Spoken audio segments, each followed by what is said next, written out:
That's right. Today we're going to be going on a SwimCloud cruise on the SwimCloud page of yours truly, Kyle Stockwell. But this deserves a little bit more of an aggressive intro. So buckle up in 3, 2, 1. All right, let's try that again. Buckle up in 3, 2, 1.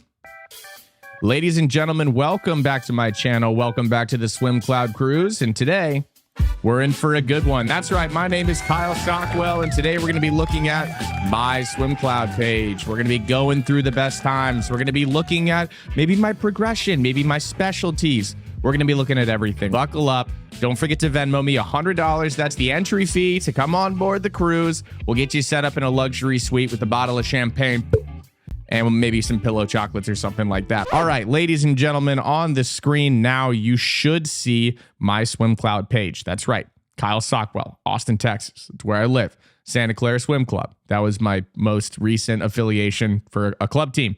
And then right off the bat, they're just going to go ahead and show you maybe the most ridiculous swim that I ever swam, which was a 100 breaststroke where I went out 30.85 and finished in 108.70.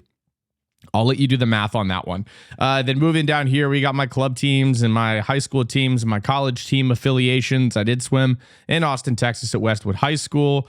Club team was Texas Gold. First year of college, George Mason University. Arizona State is probably where most of you know me from or for. And Santa Clara Swim Club was my most recent affiliation of club team. And then let's just zoom on over here for a second. I mean, look at that. Look at that. I mean, I almost filled in the entire thing. It's not quite going to be like Léon Marchand, who's probably spilling over the top on every single category. But I mean, it's pretty good. It's pretty good. Butterfly could have used some work, clearly.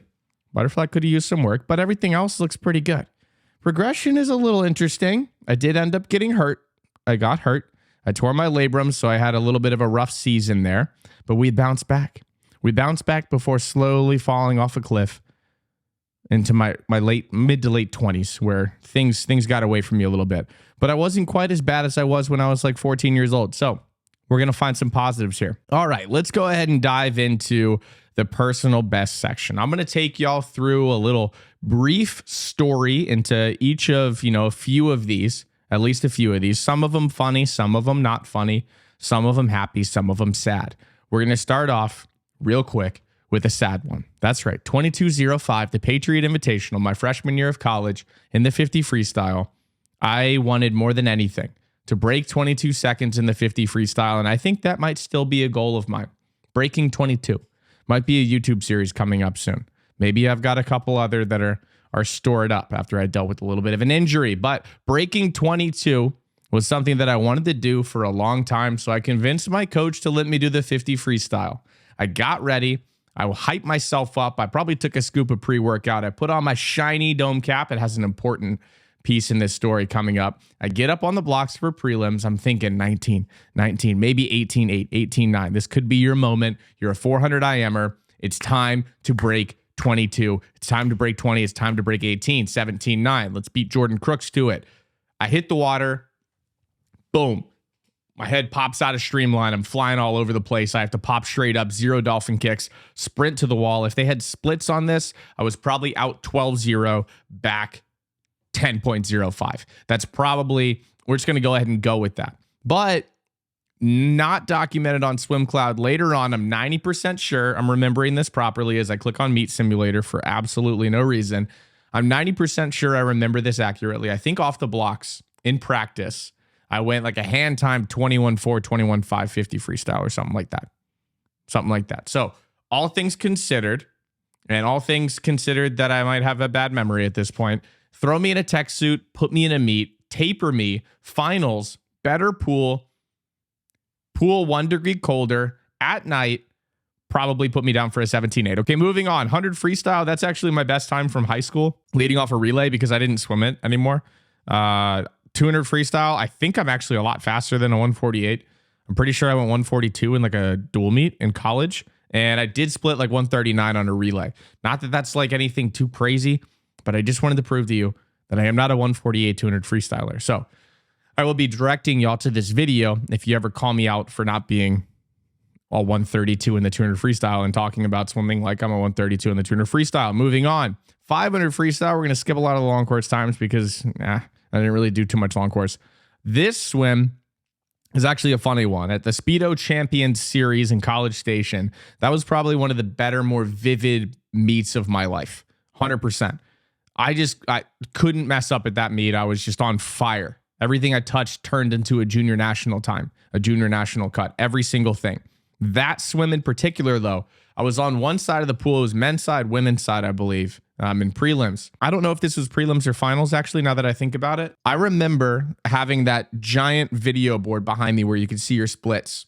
I checked my split after the 100 and the 400 IM. I checked my split at the 50 in the 200 IM. And believe it or not, in this 500 freestyle where I went 438.88 at like the 400 or like the 450, I looked up over my shoulder and checked my split and then realized that I was doing math on like the first 25 of the last 50, a little bit of like splitception there, and realized that if I came home in like 27 something, I would break 440.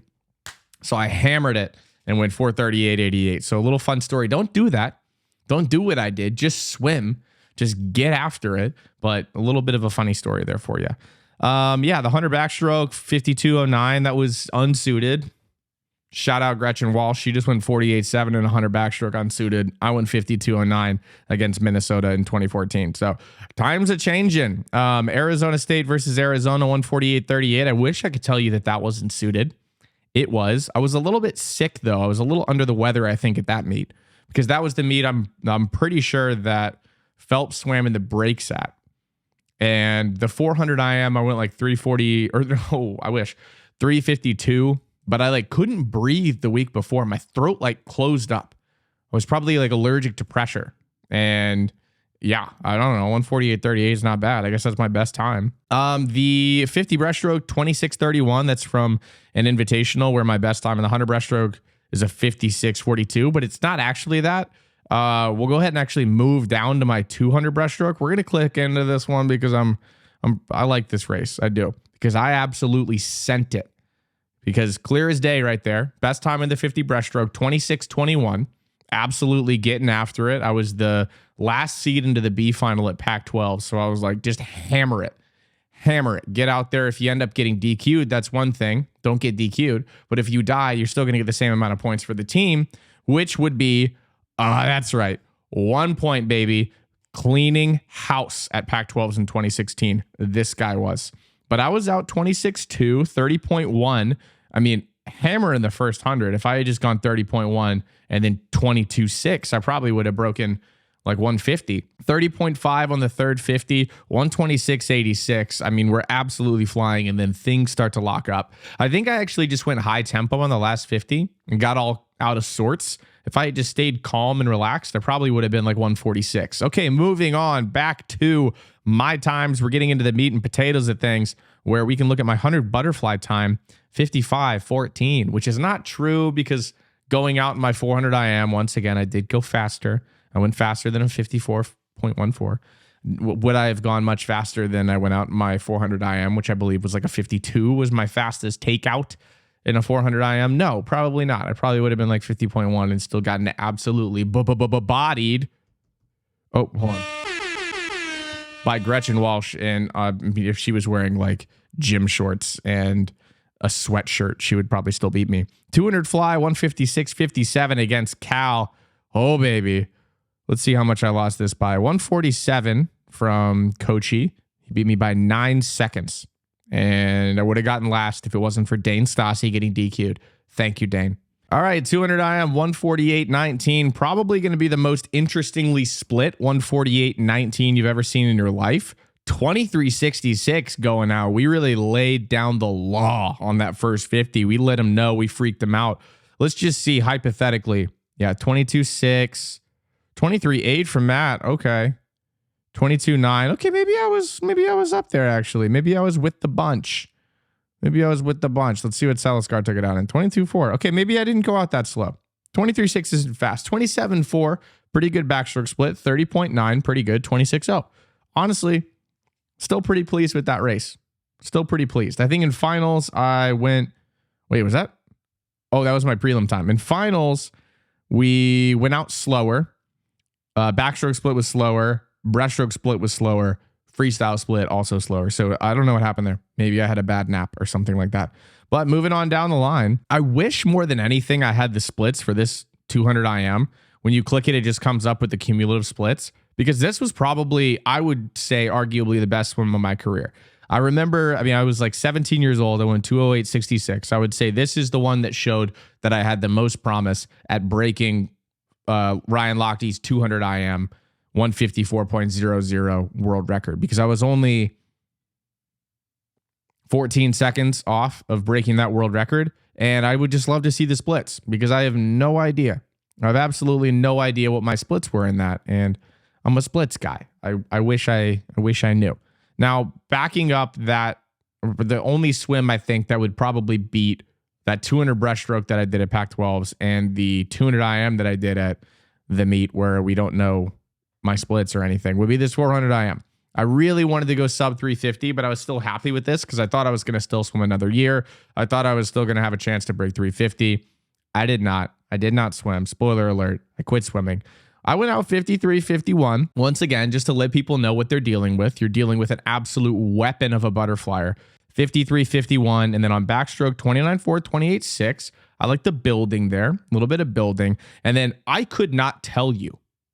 I don't know if the touchpad malfunctioned, but 31.86 to a 33.10 is just wild splitting, especially after that backstroke. 29.4, 28.6, 31.8, 33.1.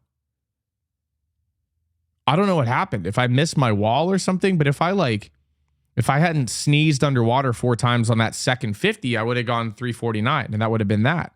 And instead, I had to go 27.5, 26.0 closing to not break 350. An absolute just savage fest of a last 100 there for me. That's a 53.4 coming home. That's not bad. It's not bad, I wouldn't say. But that 33.1, that's not good. It's absolutely not good. So I just didn't quite break, a lot of barriers. And I missed out on a lot of barriers here, but I did pick up 6 points in that one, a little bit better than the 1 point that I took home in the 200 breaststroke, where I just absolutely got after it and then totally died. I love this machine. I absolutely love it. But yeah, that's pretty much it with my SwimCloud tour. I did go 434.2. This isn't even my best time. I don't think that's my best time.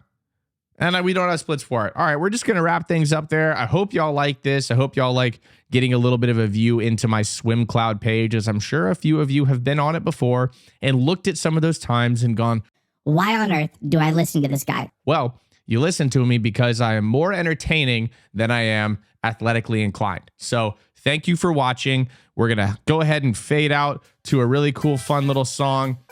I swear I'm going to stop doing this, but let me know in the comment section whose SwimCloud you want to go on a cruise on next time. I'm your host, Kyle Sockwell. Thanks for watching, and I'll see you on board the next cruise. If you haven't paid yet, please Venmo me $100. That is the fee, non-negotiable. I'll see you next time. See ya.